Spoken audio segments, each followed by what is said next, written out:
Dear students, last class में acceleration quantity, एक और क्वांटिटी वेक्टर क्वांटिटी के बारे में, एक्सेलरेशन के बारे में बात हुई। एक्सेलरेशन की डेफिनेशन, फार्मूला और इस पर कुछ पॉइंट्स मैं पहले ही बता चुका। तो एक्सेलरेशन के बारे में आप जान चुके। एक्सेलरेशन की टाइप्स के बारे में आज बात करेंगे। एक्सेलरेशन की कौन कौन सी टाइप्स हैं। तो एक्सेलरेशन की टाइप्स आपके सामने बोर्ड पर कुछ आपको नज़र आ रही होंगी कि 3 टाइप्स मैंने इसमें मेंशन की हैं जो बुक में हैं। पहली टाइप इसमें ज़ीरो एक्सेलरेशन, फिर इसके बाद आता है पॉजिटिव एक्सेलरेशन और फिर आता है नेगेटिव एक्सेलरेशन। तो बात कर लेते हैं कि ज़ीरो एक्सेलरेशन। ज़ीरो एक्सेलरेशन को बताने से पहले मैं एक बार फिर आपके सामने रिपीट करूँगा एक्सेलरेशन की डेफिनेशन।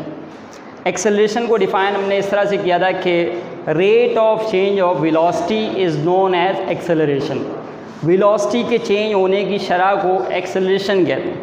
यानी वेलोसिटी कम हो रही हो, ज़्यादा हो रही हो, वेलोसिटी चेंज हो रही हो, तो वेलोसिटी वक्त के हिसाब से कितनी चेंज हो रही है उसी को हम बोलते हैं एक्सेलरेशन। तो एक्सेलरेशन को डेफिनेशन तो आपने देख ली, लेकिन पोस्ट ज़ीरो एक्सेलरेशन अगर बात करते हैं कि डेफिनेशन से बात हम निकालते हैं कि अगर हम बोल रहे हैं कि एक्सेलरेशन क्या है, rate of change of velocity.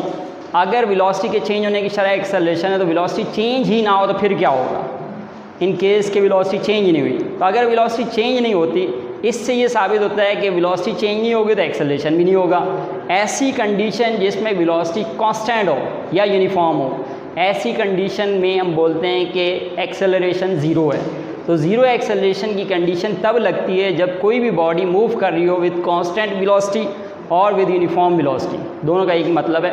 तो वेलोसिटी कांस्टेंट या यूनिफॉर्म होने की सूरत में एक्सेलरेशन कहलाता है ज़ीरो एक्सेलरेशन। ज़ीरो एक्सेलरेशन क्योंकि इसकी मतलब ये कि वैल्यू ही ज़ीरो होती है, मिकदार ही ज़ीरो होती है, इसलिए इसकी कोई भी डायरेक्शन नहीं होती।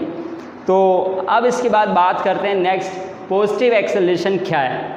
पॉजिटिव एक्सेलरेशन जैसे जैसे गाड़ी की स्पीड या किसी भी बॉडी की स्पीड वेलोसिटी बढ़ेगी, वेलोसिटी के बढ़ने से जो एक्सेलरेशन आता है बॉडी के अंदर, ऐसा एक्सेलरेशन कहलाता है पॉजिटिव एक्सेलरेशन। और इसकी डायरेक्शन की अगर बात करें तो पॉजिटिव एक्सेलरेशन की डायरेक्शन हमेशा वही होगी जो गाड़ी की या बॉडी की डायरेक्शन है।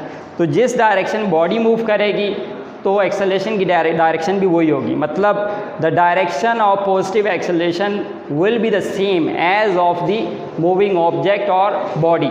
तो जिस बॉडी या ऑब्जेक्ट की आप बात कर रहे हैं उसी की डायरेक्शन में पॉजिटिव एक्सेलरेशन की भी डायरेक्शन होगी।